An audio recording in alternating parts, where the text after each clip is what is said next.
এই মুহূর্তে আপনারা দেখতে পাচ্ছেন বদ্বীপ বার্তা নিউজের পর্দায়। এই মুহূর্তে আমি দাঁড়িয়ে আছি কলকাতার মেট্রো চ্যানেল বা ওয়াই চ্যানেলে, এবং এখানেই 3 দিনব্যাপী যে ধর্ণা মঞ্চ, ওয়াকফ সংশোধনী আইন যেটা পরিণত হয়েছে, এবং এই অসাংবিধানিক যে আইনের বিরুদ্ধে প্রতিবাদ জানিয়ে একটা ধর্ণা মঞ্চ তৈরি করেছে সর্বধর্ম নির্বিশেষে, এবং একত্রিত হয়ে তারা কিন্তু এখানে এই ধর্ণা মঞ্চে বসেছে।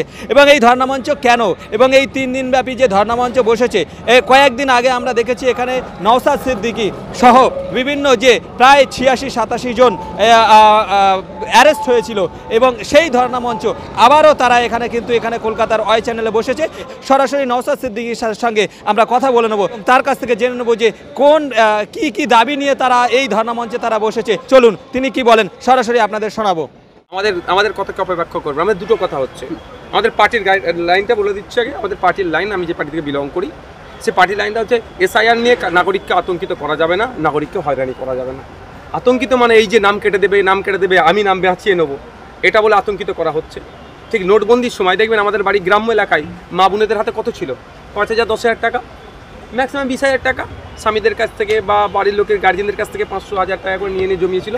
আর 500 টাকার নোটগুলো দেখবেন গ্রামের এটা চলে, এরকম কড়কড়ে নোটগুলো মেয়েগুলো জমিয়ে রাখতো। যখন নোটবন্দি হচ্ছে ওদের মাথা খারাপ হয়ে যাচ্ছে।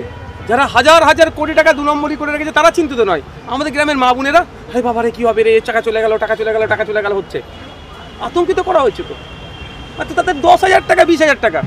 তো আমার বক্তব্য এটাই যে এই আতঙ্কিত করা যাবে না। এসআইআর হওয়ার জন্য একজন মানুষ মারা গেল, খবর পেয়েছেন তো? সে আতঙ্কিত হয়েছে বলতে মারা গেছে। আমরা দেশের নাগরিক, আমার বাপ দাদা পূর্বপুরুষ দেশের জন্য লড়াই করেছে, দেশকে স্বাধীন করেছে, আর আপনি আমাকে আতঙ্কিত করবেন? এই আতঙ্কিত করা যাবে না।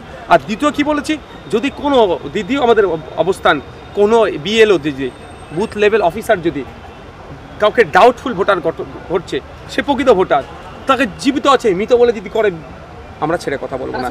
আপনারা দেখুন যেভাবে বিহারের এক্সপোজ হলে কি করে, সুপ্রিম কোর্টে গিয়েছিল বলতে এক্সপোজ হয়েছে। তো আমরা কি ছেড়ে কথা বলবো?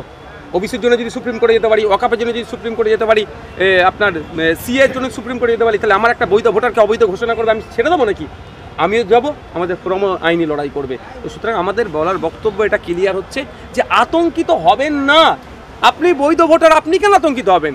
আপনাকে যারা অবৈধ ভোটার ঘোষণা করার চেষ্টা করছে তাদের বিরুদ্ধে আমাদের লড়াই। আমাদের ফোরামের আমাদের বক্তব্য কি, যে ডি ভোটার বানানোর যে কুচক্রী আছে তাদের বিরুদ্ধে আমাদের ধর্ণা, এটা মাথায় রাখতে হবে।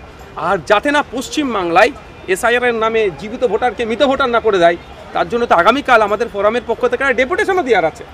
নির্বাচন কমিশন বলছে যে 2002 সালে ভোটার লিস্ট থাকতে হবে, তাদের নাম আছে, কিন্তু যারা হিন্দু অধিবাসী বাংলাদেশ থেকে এসেছে তাদের অনেকেরই 2002 সালে ভোটার লিস্ট নেই। তো তাদের জন্য তো এটা আতঙ্ক। প্রশ্নটা হচ্ছে দারুণ কথা। এই প্রশ্নটা একদম গুরুত্বপূর্ণ প্রশ্ন করেছেন। এটা শুভেন্দু অধিকারী কেন বলছে না? শুভেন্দু অধিকারীকে লাস্ট 3টে ভোটে যারা ভোট দিয়েছে, লাস্ট 3টে নির্বাচনে শুভেন্দু অধিকারীরা যাদের ভোটটা সব থেকে বেশি পেয়েছে, সেই সমাজকে শুভেন্দু অধিকারী আজকে কি করতে চাইছে? ডি ভোটার বানাতে চাইছে। নির্বাচন কমিশন 2002 এর আপনার আমার আছে, নওশাদ সিদ্দিকীর বাপের আছে, আমার আব্বার আম্মার নাম আছে, এখানে যারা আছেন অনেকের আছে, কিন্তু বিশেষ করে বনগা, স্বরূপনগর, বাগদা, হাসকালি, নদিয়া, এই চত্বর এলাকার মানুষের অনেক পাবে না। তাহলে তারা কোথায় যাবে? এইটা নিয়েই তো আমাদের প্রশ্ন। সেই জন্যই সেই আজকে দেখছেন আমাদের ধর্ণা মঞ্চে মতো সমাজের মানুষ এসছেন, বিভিন্ন সমাজের মানুষ এসছেন ঐক্যবদ্ধভাবে।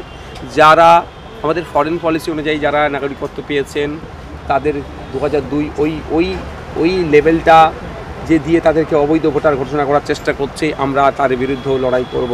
অর্থাৎ শুধুমাত্র নওশাদ সিদ্দিকী মুসলমানদের ভোটাধিকার না কেড়ে নেয় তার লড়াই করবে না, আরও যে সমস্ত জনগোষ্ঠী আছে তাদের পক্ষ নেবে। আমরা যেমন নেব, আমাদের কনস্টিটিউশন প্রোটেকশন ফোরামও নেবে।